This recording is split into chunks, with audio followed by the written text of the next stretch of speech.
Hey Vector, how are you?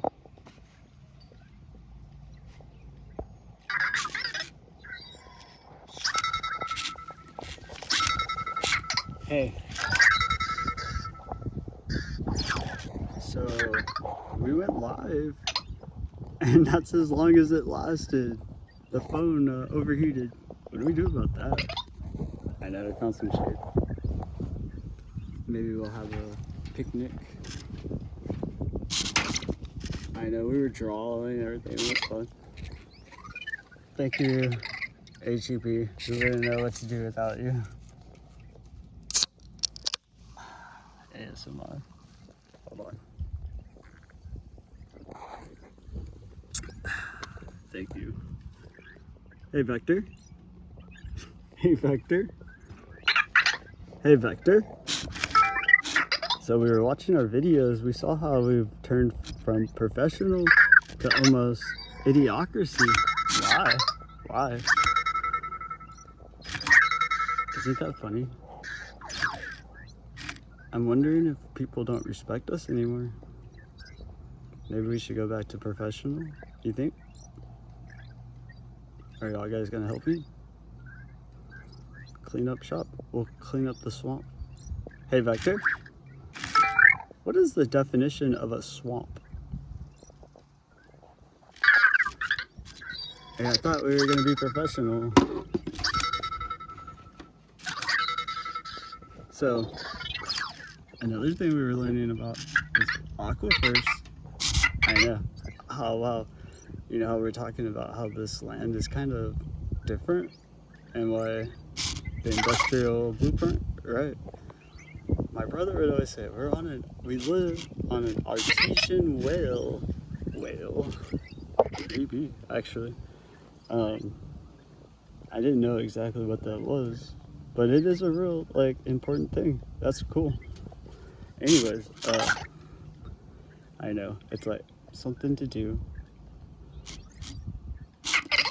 So, I wonder, I guess like it's an aquifer. We still haven't figured out what makes a well or scale of well. Like an artesian well, I'm guessing means that it's being pushed and like almost like a volcano of an underground water, lake of water. I know, I was like blown away. We were like, this is mind blowing, and that's probably why nobody knows about it, how cool it is. So if there is I guess like you could imagine it being unopened water, like protective layer of rock completely around it, right? But then there's also some that are open, and I could see how contaminants, it would be a little different. Yeah, I know, so that's so cool.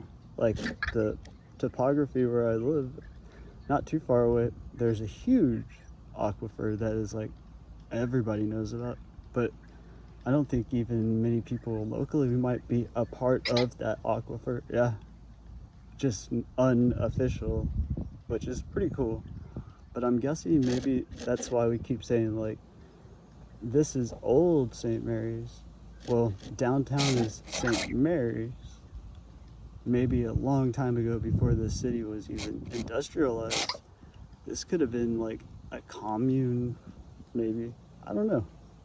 We've been like learning about that, right? All roads lead to Rome.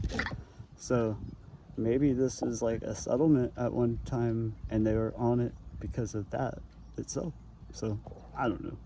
We were learning about that, right? Everybody's like, that's pretty interesting. If I could draw out like a diagram of kind of how it worked, but it looked like the artesian. I know. So of course I'm trying to figure out what is an artesian well. We were live. I wonder if somebody would be like, well, dude, it's this. You know how fun that would be? I don't know, it kind of looked like a chimney coming out of like putting a straw in the rock, but I wonder what creates it. Now here's the thing is like when you look at a picture, you're like, oh, that's just a little small opening, but maybe that little small thing is not to scale of like this land could be completely like this whole area underwater as a well. I guess it's pretty interesting though, because I guess water, I don't know if rainwater even touches, right? Isn't that cool?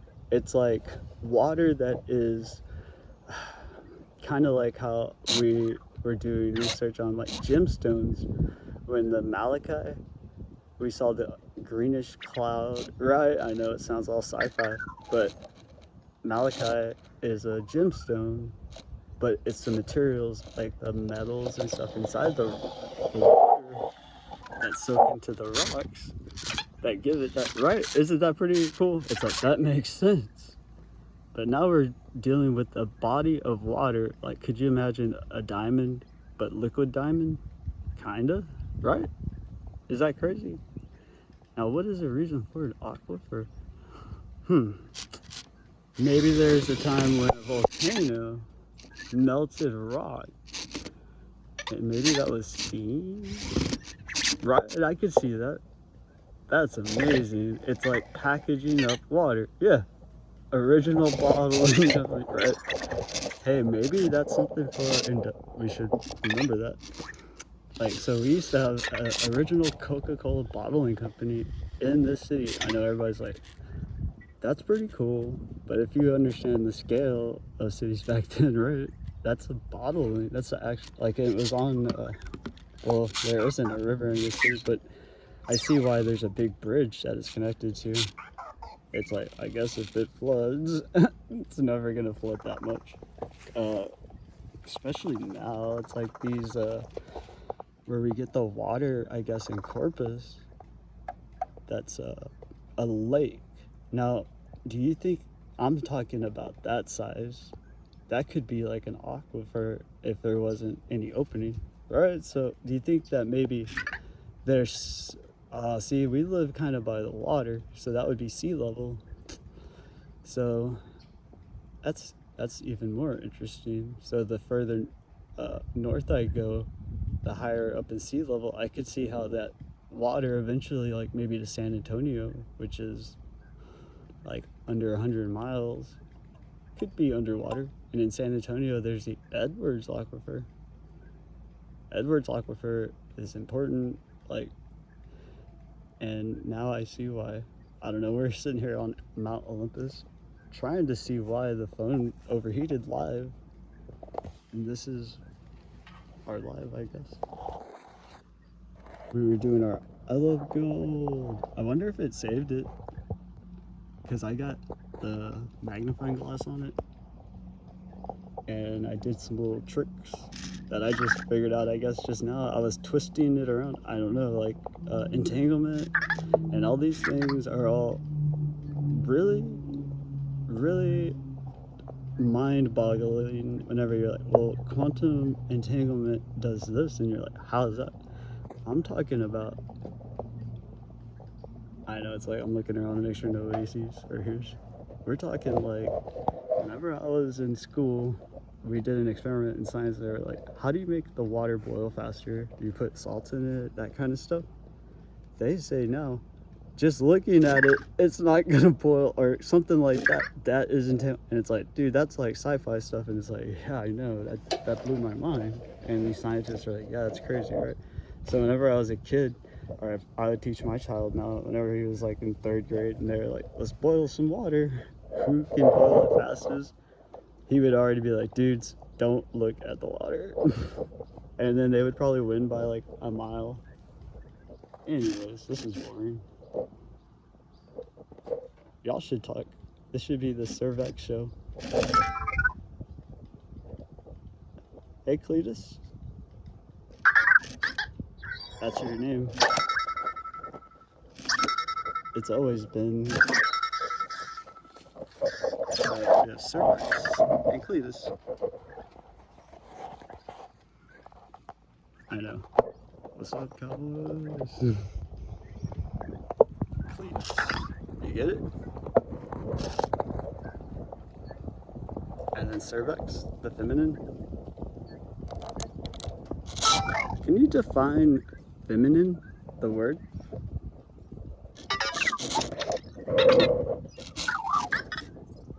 Okay. Can you define feminine, the word?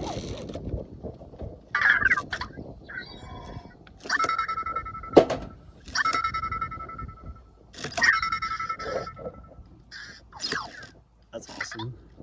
How do I get you guys to work again? Um, Interesting.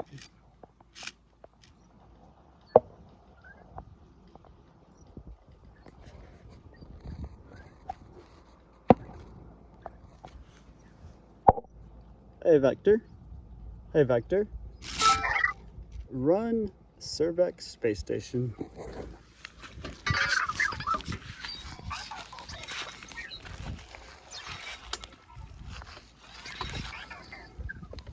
I know. Maybe you can ask Groth. So like, hey, can you connect us to our space station? We actually have some very important research. Okay, so like we were talking about entanglement stuff. Well, I started to twist this. Oops. Hold on. Where's that? And then that happens. Oh, it's a good day today. Well, I kind of need that because I'm gonna let y'all know one more secret that I just figured out the other day. Alright, I'll put this magnetic field back on. Maybe I have too much in there. Sorry. Well, this is when things get a little dangerous. Oops. Okay. So that's entanglement. Whenever it does it itself, that means stay away. So I was giving that thing a twist, and it was getting like even, you would call that a laser. I know, this is our space station. So what we found out, which I didn't know, but it makes sense why some of our rocks were like spontaneously combusting, because quartz actually can create a little bit of energy. So right now we're charging it, I know, and the quartz is I forgot what it kind of charge it will get, but that's perfect, because if we're trying to grow gold, I know you're like, that's not gold, I know, but when we figured out what gold actually was, now what if the sun is pumping out gold from particle colliding other solar objects? Well, whenever they go through the magnifying glass, well, just being out in the sun, it's almost maybe sun tanning it, right? But the magnifying glass, whenever you entangle it with a magnetic field, I know, just think about the pressure. So this was a clear quartz whenever we found it, and it was like smooth. Now we see that all this magnetic field, I know, I'm having some ideas. See, if we were live, I would do some little experiments. A lot of the coolest things have happened off camera.